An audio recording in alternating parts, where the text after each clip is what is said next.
Professor Small is the author of Living History, The Legacy of Slavery in the Netherlands. He's the co-author of Global Mixed Race and the co-author of Black Europe and the African Diaspora.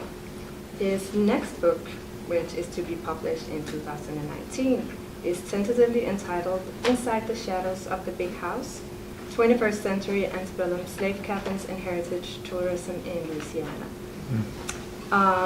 Professor Small is born and raised in Liverpool, England. That's the city in the UK with the longest standing black population. And he is going to talk about his book today, and also on Monday, if you can make a note of that, on Africa Today, the radio program that is hosted by Walter Turner on KPFA.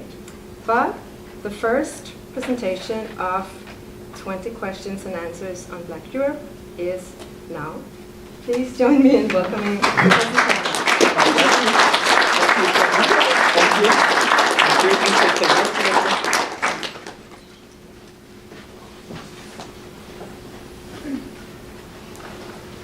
Well, thank you very much. I recognize a number of people, and there's a lot of people I don't recognize. I think it's wonderful to have a combination of people from different departments, from on campus, from off campus. So I appreciate that very much. Thank you very much, Elizabeth, for your introduction, and thank you for coming here. I'd like to thank the Ethnic Studies Library, and Sine in particular, and her colleagues for the venue, and for giving me such a very warm welcome when I asked her about the possibility of making a presentation here. I'd like to thank colleagues and associates and friends from across campus, including students and staff, and especially the co-sponsors of tonight's event, African American Studies, Ethnic Studies, the Center for Race and Gender, the Center for African Studies, and the Institute for the Study of Societal Issues. I'd like to thank department colleagues and students for being parts of conversations that I've been involved in for many years here on campus, and for giving me such a supportive environment for studying the diaspora.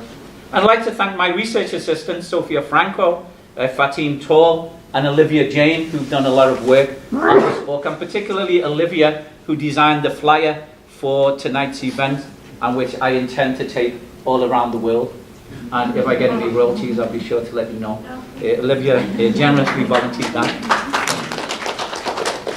Thanks, of course, also to Eastwind Books and to Harvey Dong, who are the distributors not only of my book, but of the Decolonizing the Mind book series and many other books that are not readily and easily available. And then finally, I'd like to thank people who gave me feedback on the book. You know, this book is about 12 countries in Europe with multiple languages. I can read 3 or 4 of them, but on its own it's not enough. So I had detailed conversations with a lot of people across these different nations, and that was indispensable to the production of the book. I hope to speak for about 20 minutes, no more, give you a context to the book, and then I welcome and encourage questions and comments.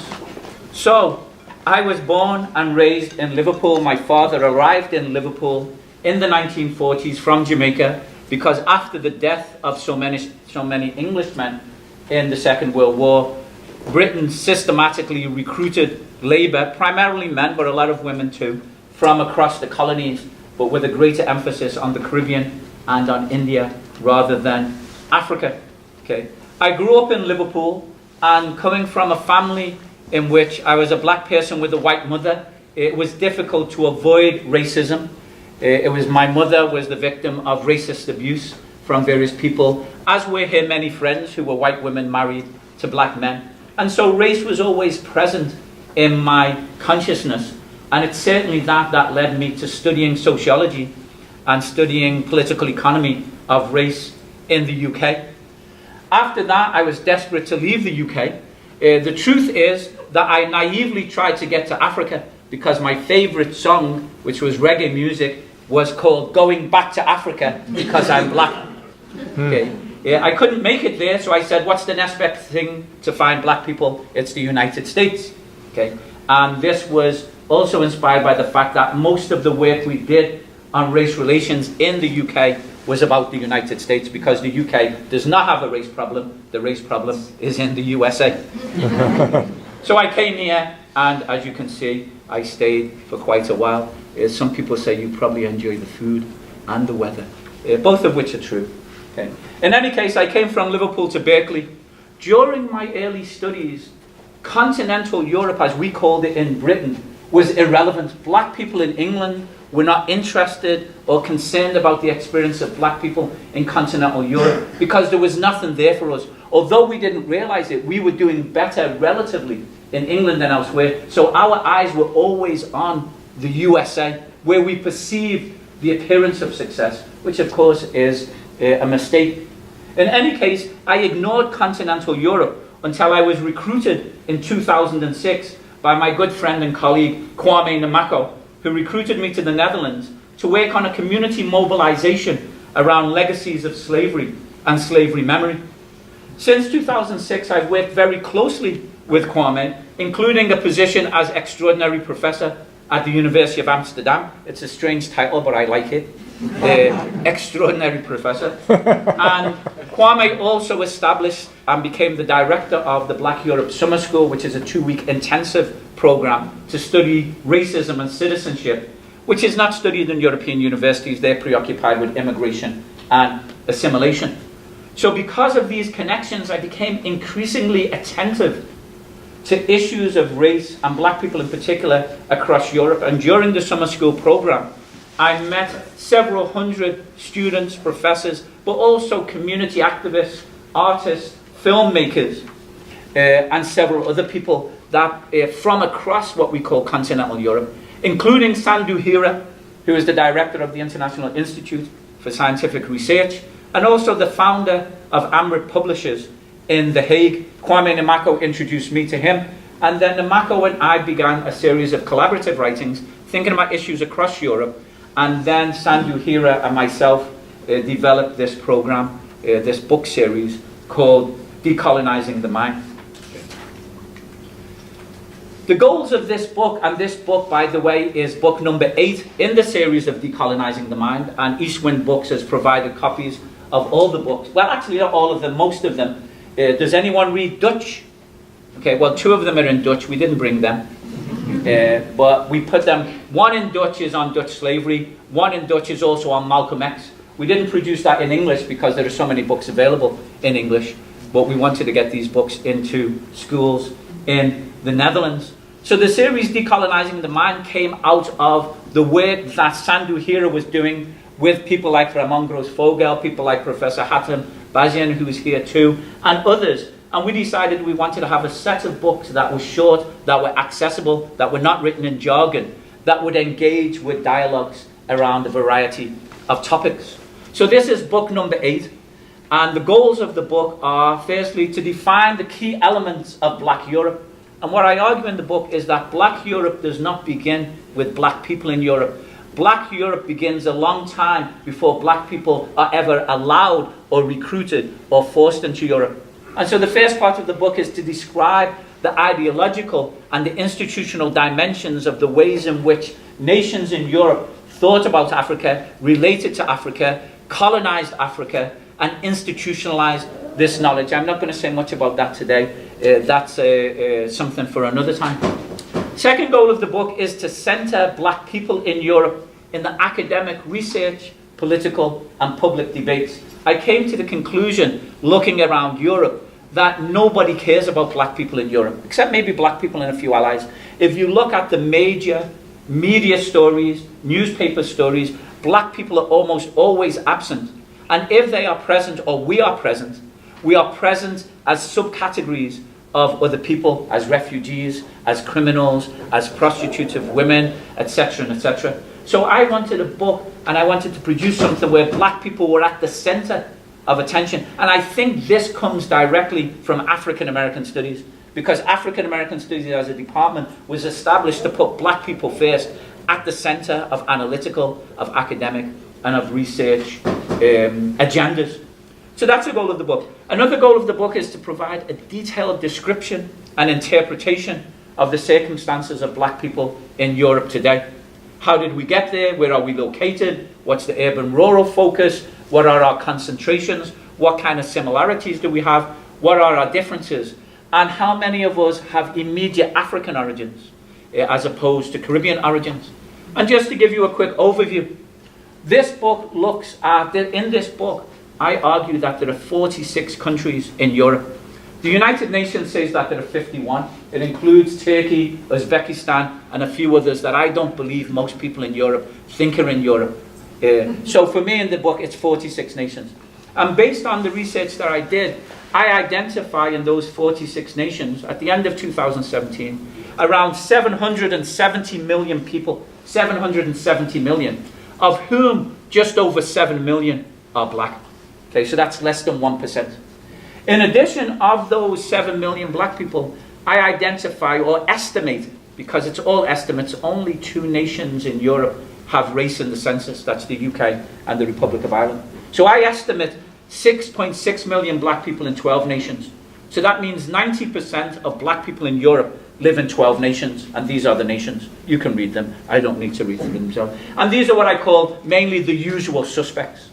And most of the literature about black people, it's very limited, but there is some, focuses on UK, France, and Netherlands. I think those 3 countries probably account for the vast majority.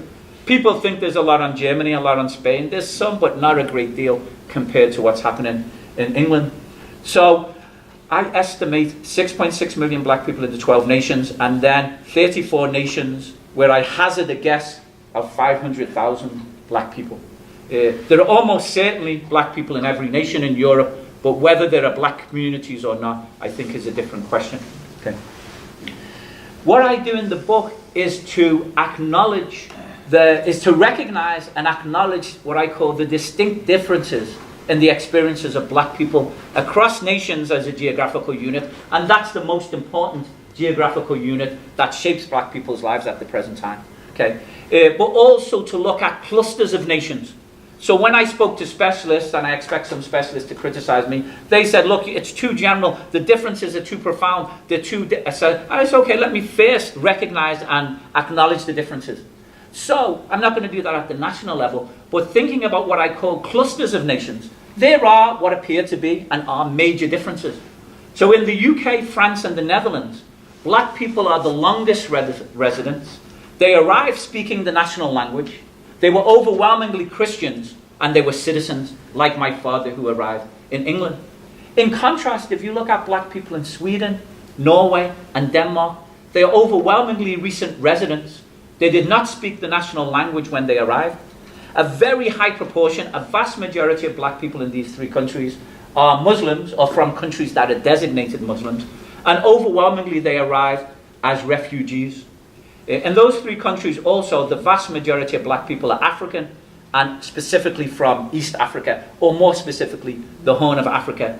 Germany, Belgium, Republic, slightly different demographic formations you can look at. So that's first to recognize the differences.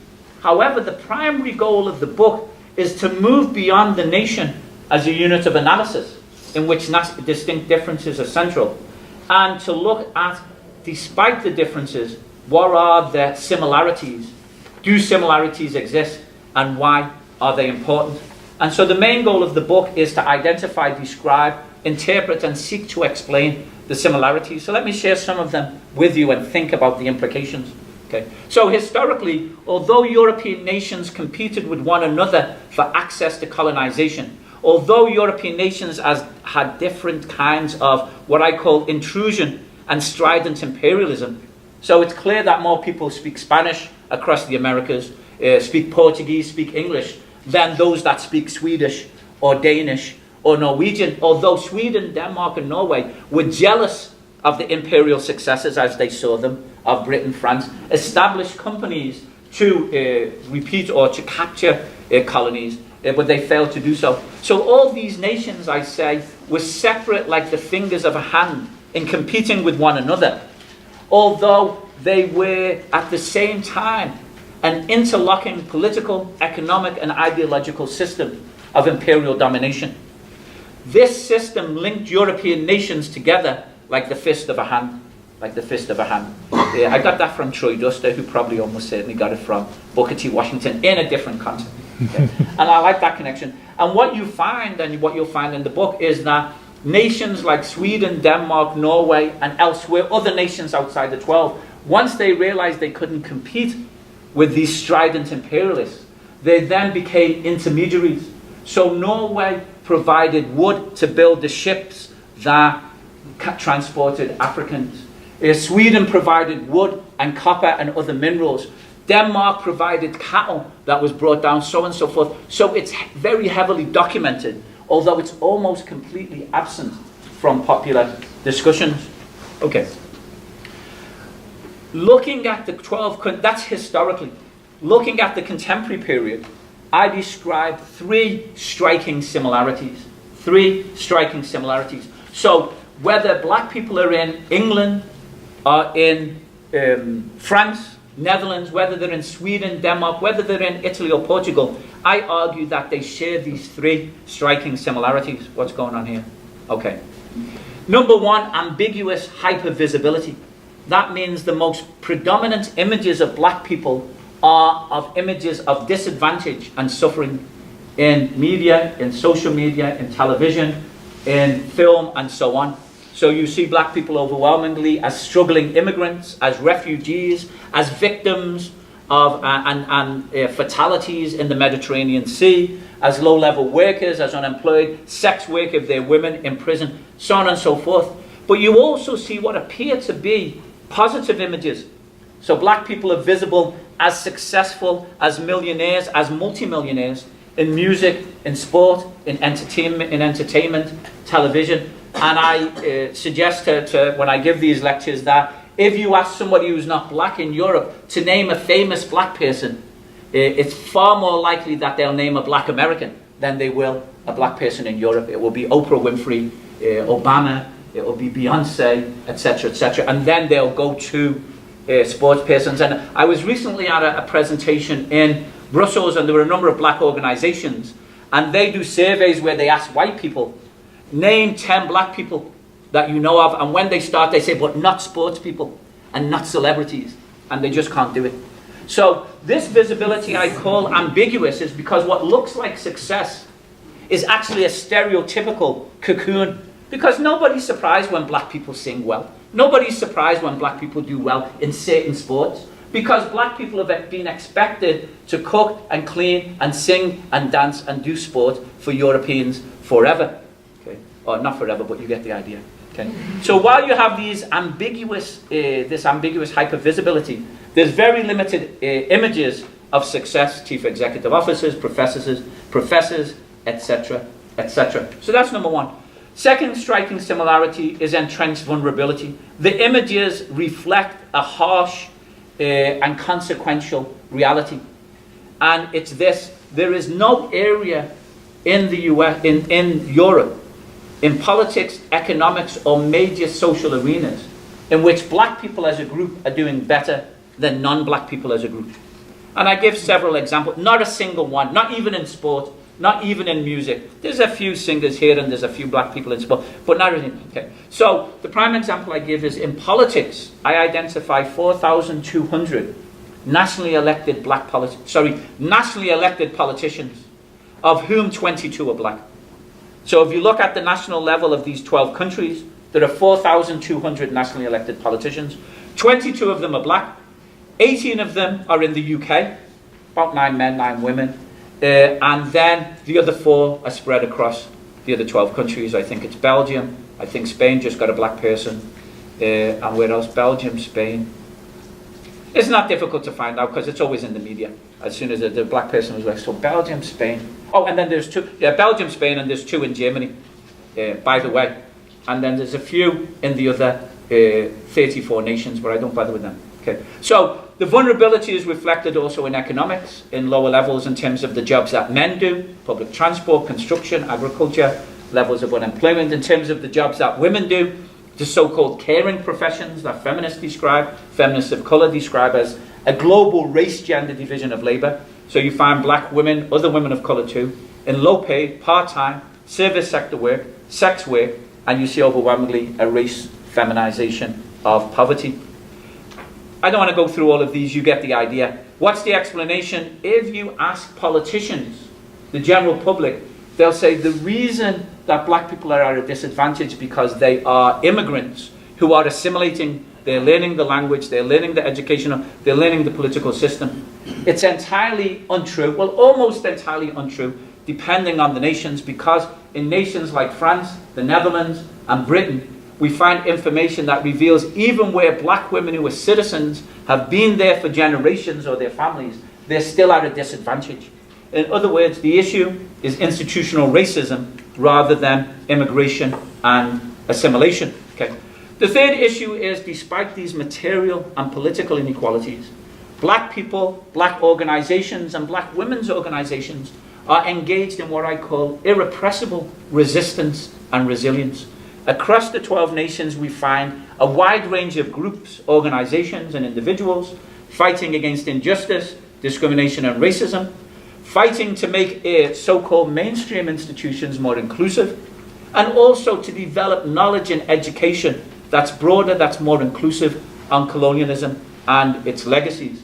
I give you some examples there of organized efforts, where in the book I provide lots of examples from across the 12 nations of individuals who are working for social justice and also working to produce knowledge, both inside the academy, where there are very few people of colour, especially women, and also outside the academy. Central to the similarities are gender issues and the ways in which gender ideologies and expectations and role expectations shape and intersect with race to create narrow opportunities for black women.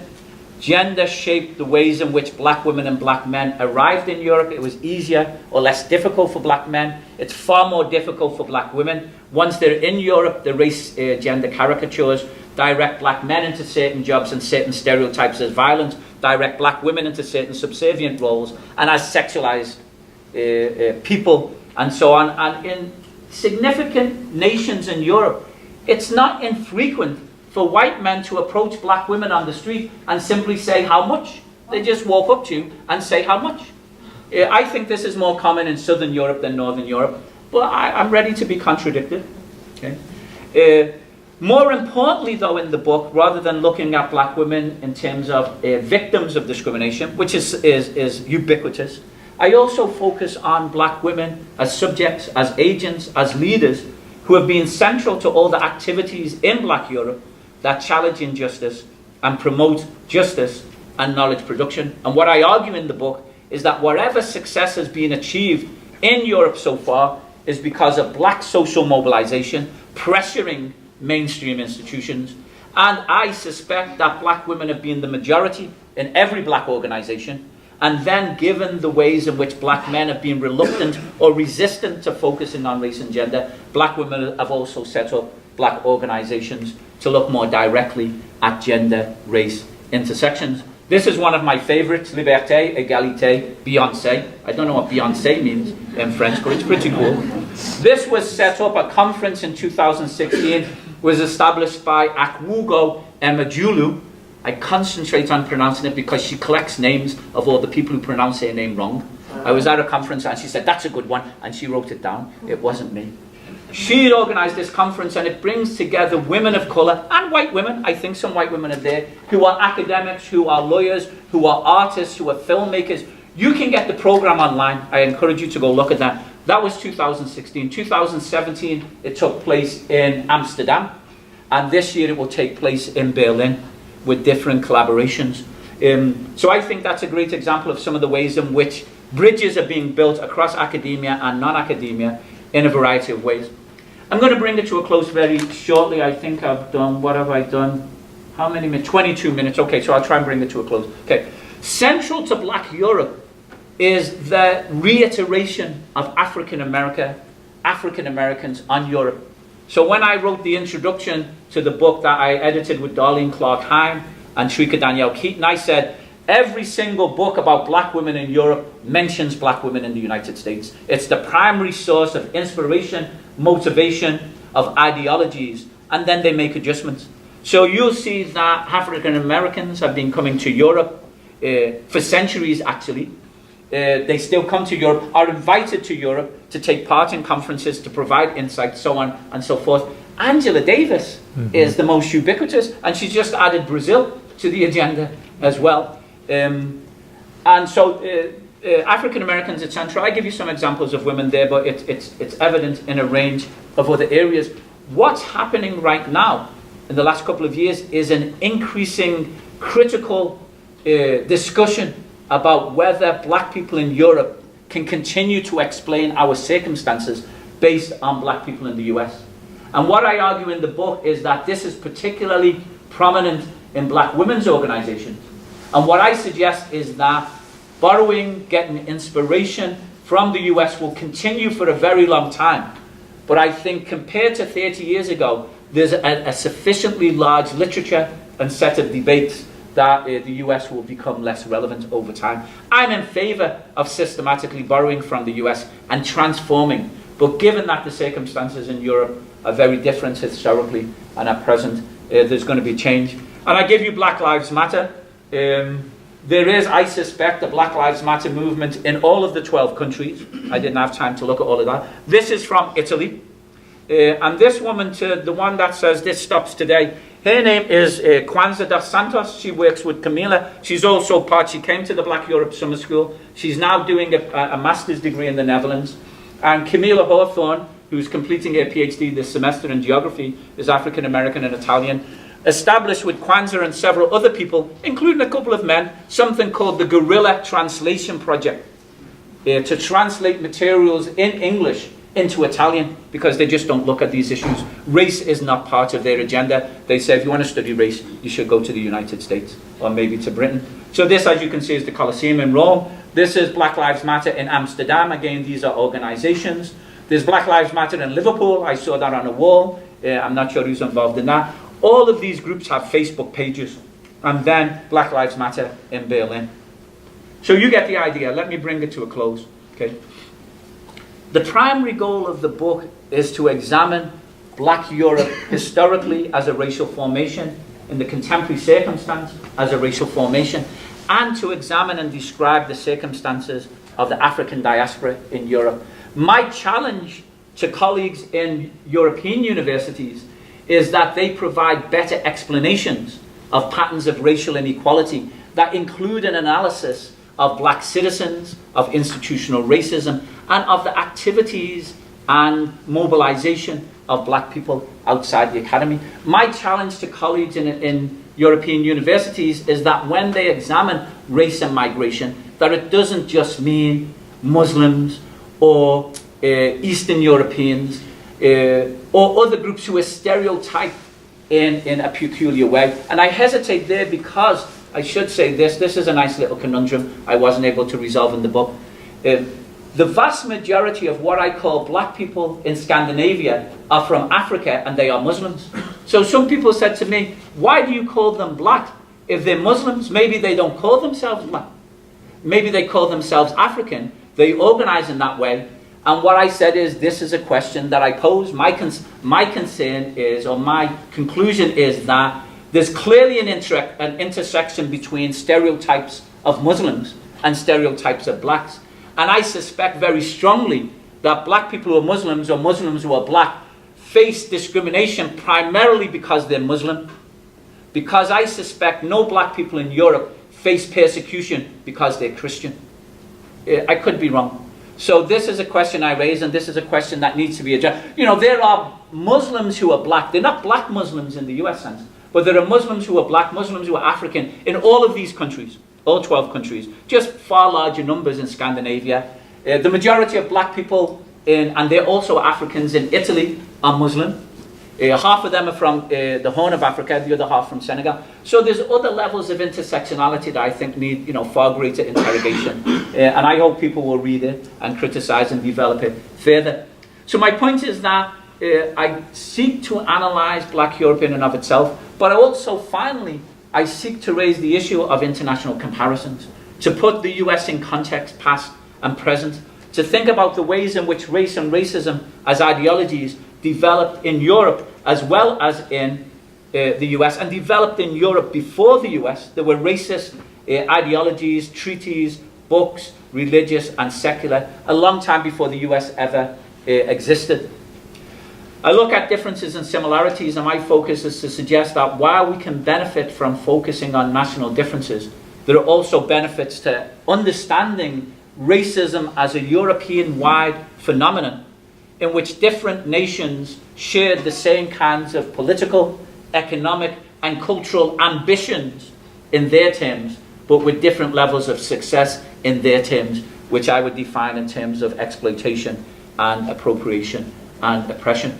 And therefore, the question becomes, how do comparisons give rise to more comprehensive, more inclusive, and more critical analysis?